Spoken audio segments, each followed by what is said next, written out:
In my research paper, I went ahead and discussed the different attachment styles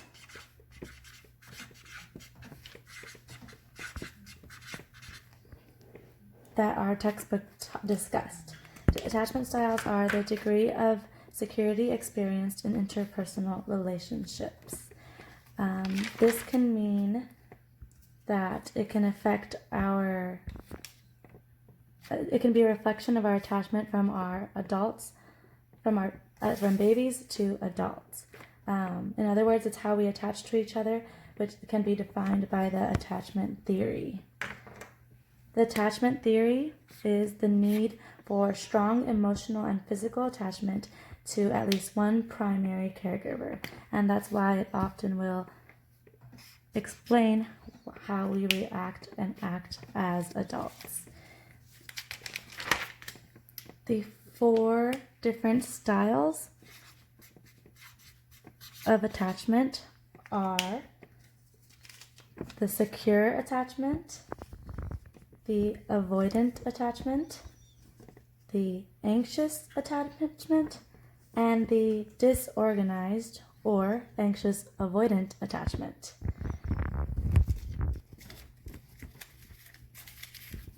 The way these different things affect us are in different ways.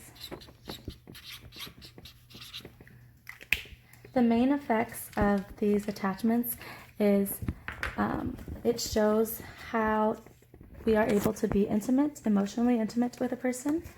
It affects the ability to communicate and listen to our partners, whether it's our emotional needs or physical needs.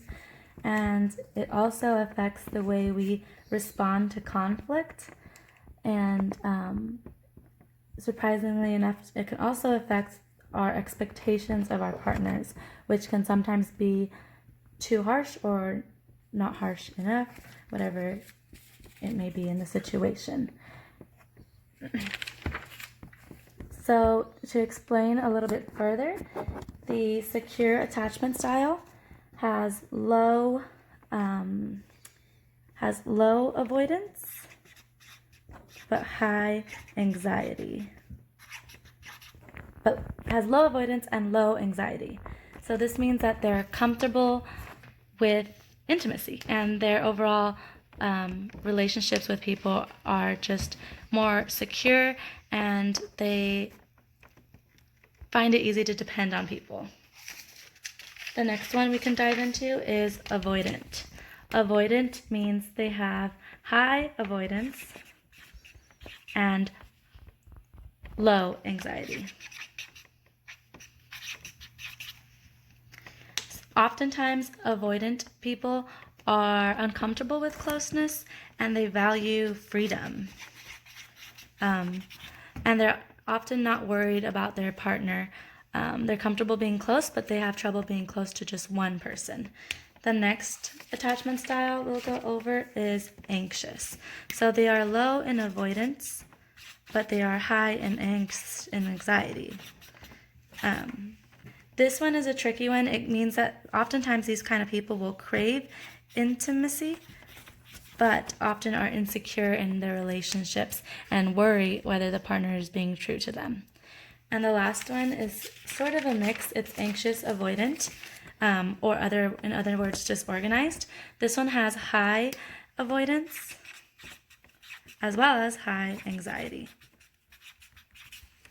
They're often in their relationships uncomfortable with intimacy and worried about the partner's commitment.